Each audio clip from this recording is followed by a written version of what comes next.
Hello and welcome to this video series on Photoshop retouching. In this part 1 video, we're going to take a look at how you can start with a photo that looks like this. Perhaps it's a student, perhaps it's you as a teacher. And with a few steps, we can get it to look something like this. So, not a drastic change. We're not changing the way this person really looks, or you'd still be able to identify them if you ran into them. We're just fixing some few minor details to put our best foot forward. So, if this seems exciting to you, and you'd like to learn how to do something like this, join us for this video where we start off with just the retouching phase.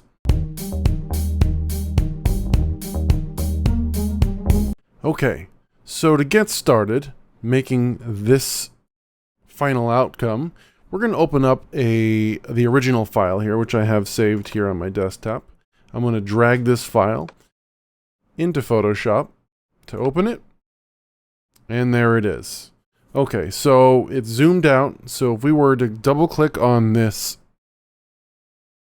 magnifying lens here, or the zoom tool, that takes us to the full-size image.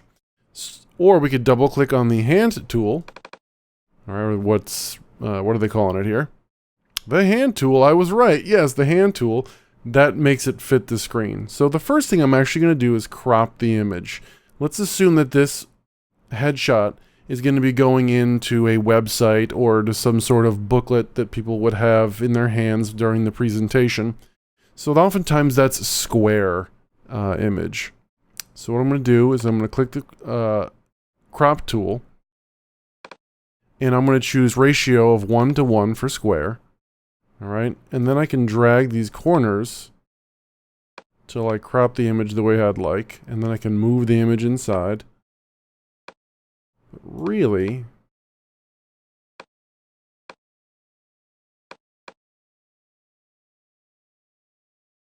something like this looks just fine. So I'm going to give a click like this up here where it says to accept the changes. I don't normally like to delete the cropped pixels, just in case you want to go back. I'm going to uncheck that box and then check this here to accept my current crop. Alright, then I'm going to double click this to see what the full size is. Double click the hand tool. That's a little bigger, so we'll go with that.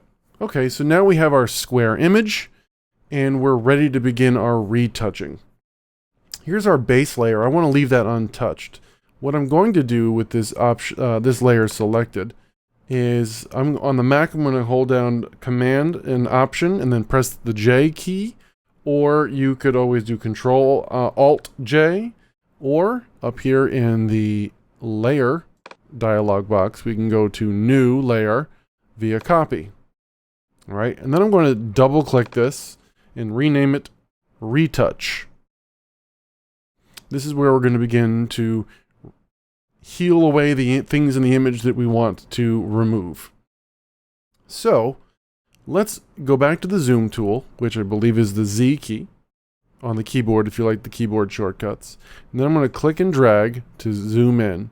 And as I'm doing this, once I get to kind of the zoom level I want, I may not be where I want to be, so I'm going to let go, and I'm going to hold down the space bar, which gives me the hand tool on the fly. So now I can click and drag to pan around on this image. Okay, so believe it or not, we're not going to start with the face. This model or this student or this teacher, we really want to focus on them. We want them to be the focus. So we want to remove all the distracting items first. And this is a great opportunity for us to learn how to use the spot healing brush. So in our toolbar on the left side here, over here is where we have our healing tools. And you'll notice this little triangle here that shows us there's more than one tool docked in here. So I'm going to click and hold to see all of the tools that are available in this group. And what I want to select is the spot healing brush tool. You know it's the spot healing brush because it's a band-aid for the healing, and the spot, which is this little selection outline right there. And if you mouse over it, they're going to give you this idea of how it works. Normally I don't paint like you just saw there. I just click. To me, it's a spot healing brush. And look over here, we have some spots. So believe it or not, it's really as simple as adjusting your brush size.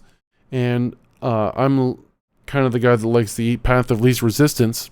So to do that, I like to use the square brackets on the keyboard. The left square bracket, or the open square bracket, makes your brush smaller.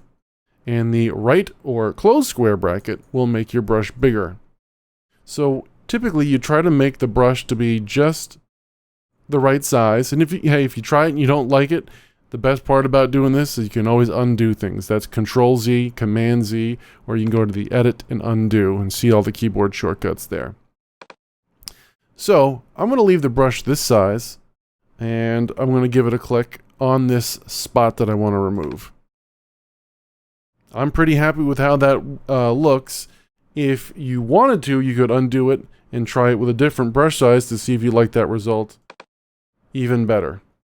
So either one of those worked just fine for me. So at this point, what I'm really going to do is just scroll around the image and remove these, I don't know, dust, specks. Let's go with speck.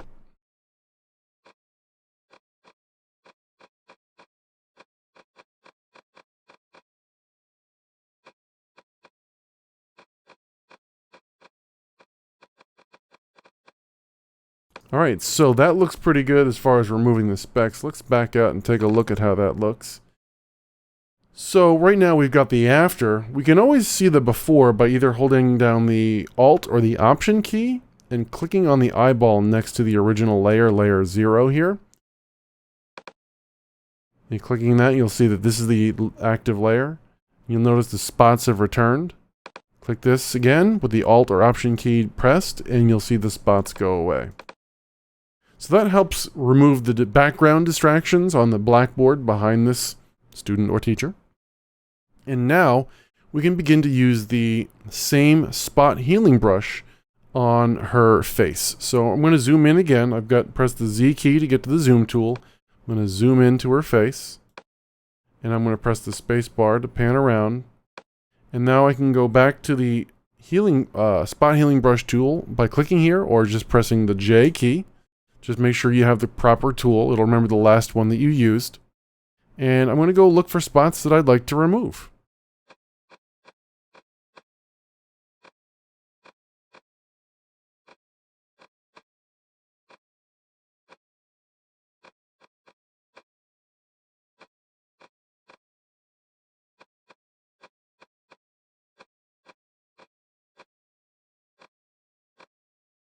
You see, I didn't really like that result, so I might just leave that or just do parts of it. That's a little better.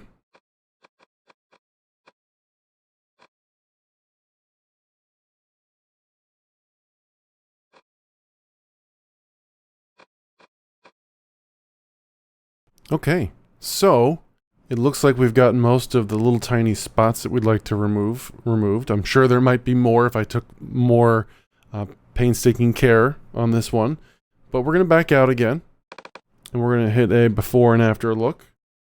Remember, that's holding down the Alt or Option key while I press on the eyeball next to layer 0. This is the before. This is the after. So far, it's still the same person, just a few small things removed. So retouching nicely here. And of course, this is an art, not a science. You should definitely feel the creative license to go as far or not as far as you'd like to go. All right, so go with where you feel comfortable with editing in this process. So a good example of that might be this item that we see on her lip. So I'm going to zoom in again. You might find that that's a defining feature. I'm not familiar with this person. I don't know if that was maybe a blemish that got covered up. Either way, we're going to assume that it is so that we have you an opportunity to show you another tool that you have at your disposal here. And that would be the regular, what I'll call the regular healing brush tool, not the spot one. This is the healing brush tool. So I clicked and held, and now I'm going to select the healing brush tool. Now with this tool here, what we're going to do, we have to tell Photoshop where we want to sample from, what we're going to borrow from to try to remove certain things or heal away certain things.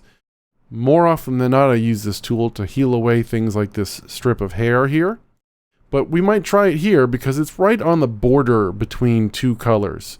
And oftentimes when you see that kind of a border or distinction, that's when that spot, this regular healing brush tool will come in handy. So in order to sample, what we're going to do is hold down the Alt or Option key. You'll see the cursor changes to this crosshair. And we're going to click here to sample.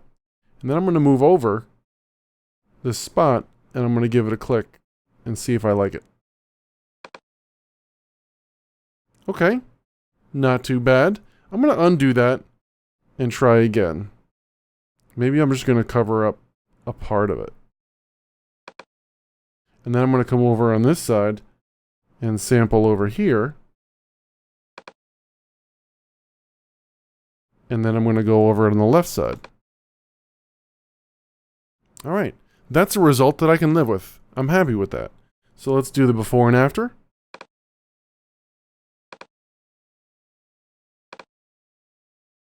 All right.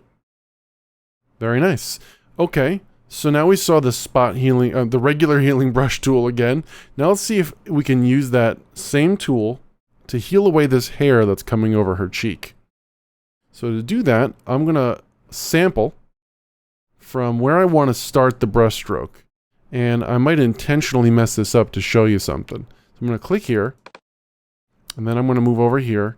I'm going to start painting. You'll notice that as I begin painting, clicking and dragging, that the crosshair shows up and is going to follow along with me to show me that it's sampling from right next to where my brush actually is. And so far, the results are awesome. But watch what happens as I make this curve. Start to get this weird thing where the crosshair is now sampling the hair again, right? So that didn't work. I'm going to undo that. We're going to sample right here.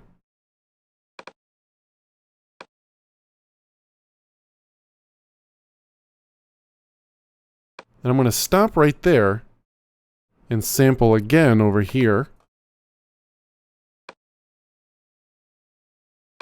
And then stop again and sample here.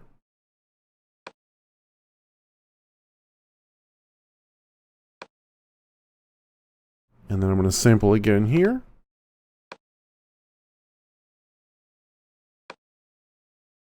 All right. So we had to sample a few times to help us get around that curve. So we'll do the before and after.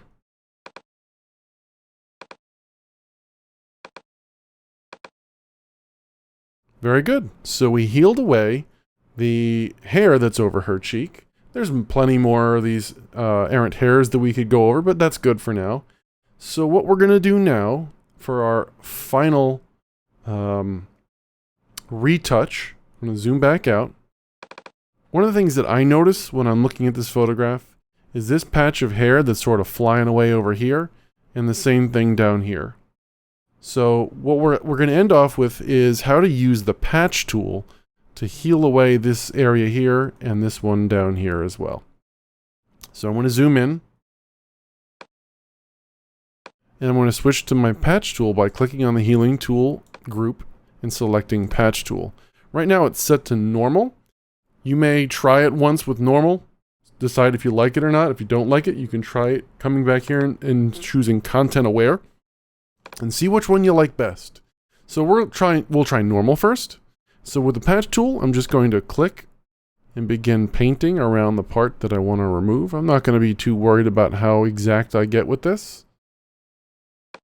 And once I have the area selected, I'm going to drag until that area that I don't like is removed.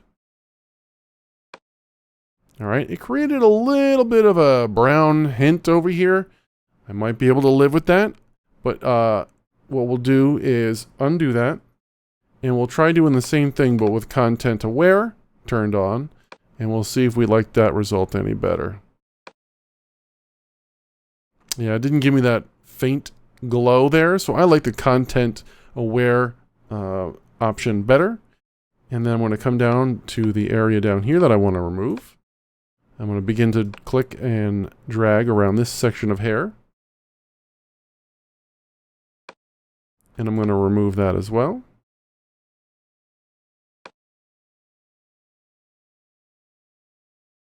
All right, I'm going to hit Command or Control D to deselect that area. And then I'm going to double click the hand tool. And we're going to do a final before and after. That is the after. Here's the before.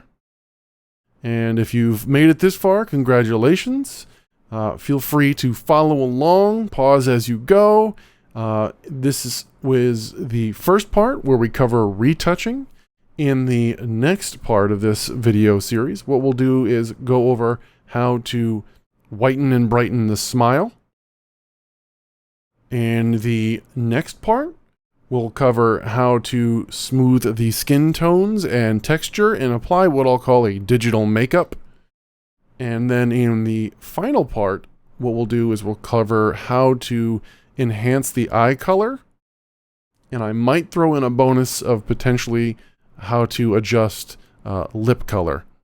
So please let us know if you like this video. Leave us a comment.